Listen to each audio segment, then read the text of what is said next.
Oh, yeah. Thank you. I think I spend most of my time talking to myself.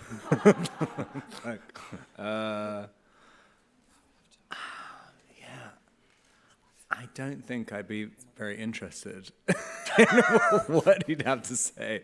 I think I'd have a similar reaction to the other people on the ship in the movie, where they'd just be like, oh, you know, whatever, just ignore him.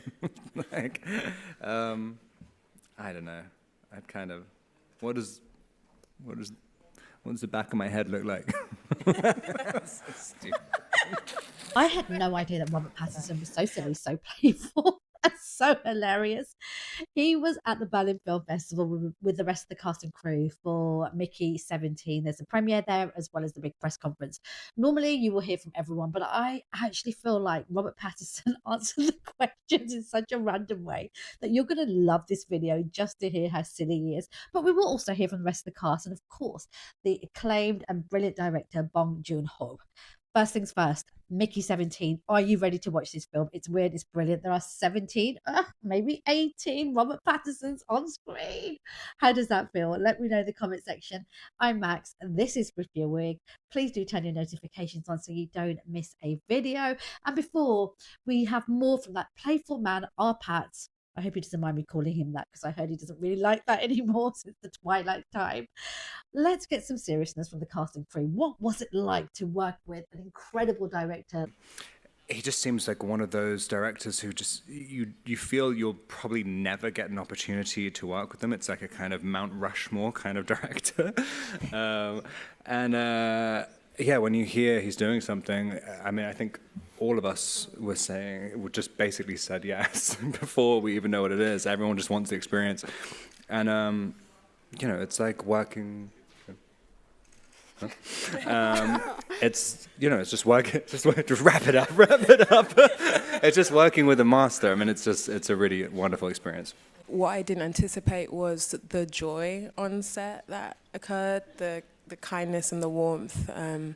It was one of the funnest sets I've ever had the opportunity to be on, and that's because Bong is not only incredible in his storytelling, but he's incredible in setting a mood and a feeling of emboldening the people who are working on the story to be their full selves and bring their full selves to their work. So, when this guy calls you, you just say yes. Bong is a true original, a proper auteur, a visionary, an incredible leader, but an even better collaborator. It is fun. He's compassionate and generous and treats everybody with respect, and you feel so trusted, and that is a really good feeling. You know, he continues to impress. His leadership, like Toni was saying, is truly something, you know, that it's very rare to find. He's the type of leader that lets you come to the answer, and he doesn't take it from you. He doesn't try to own it. He also allows the film to kind of reveal itself, and we've had conversations where, you know, what he's displayed to me about how he makes his films is there's an absolute preparation, and then there's this amazing moment of surrender that I think is the highest mark of directing. Mickey 17 is Bong Joon-ho's highly anticipated return to sci-fi, and after the massive success of Parasite back in 2019, the first foreign language film to win Best Picture, I am so ready for this. It's based on Edward Ashton's 2022 novel, Mickey 7. The film explores identity, immortality, and the dark side of human cloning. The story is going to blow your flipping mind. Leading the cast is Robert Pattinson as Mickey, a disposable worker on a colonization mission. There are 17 of him. Also, look out for Naomi, Ackie, Toni, Collette, Mark Ruffalo, and the wonderful Yeun.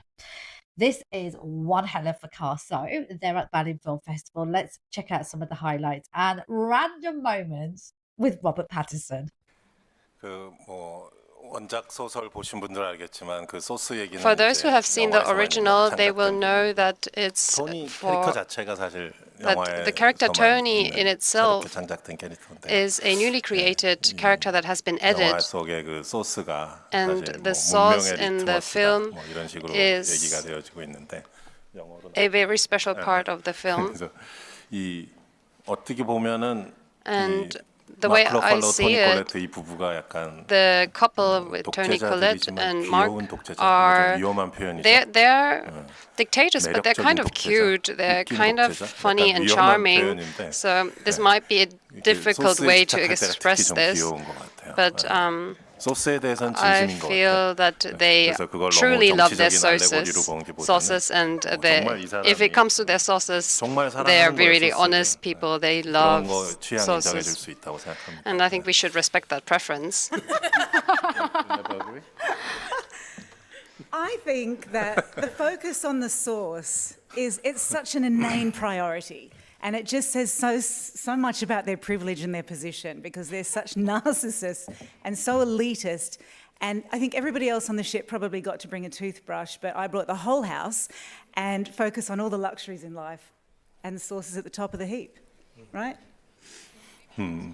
Yeah. I actually had this really strange, this is the most random thing to say, but like it's kind of like I always thought sauce growing up in England. I don't know how. This is the most irrelevant answer, but it's like sauce to me is like okay, you only really have sauce on like a pasta, and if you have sauce on a normal meal, this is like just part of the meal. But I think in Korea it's seen different.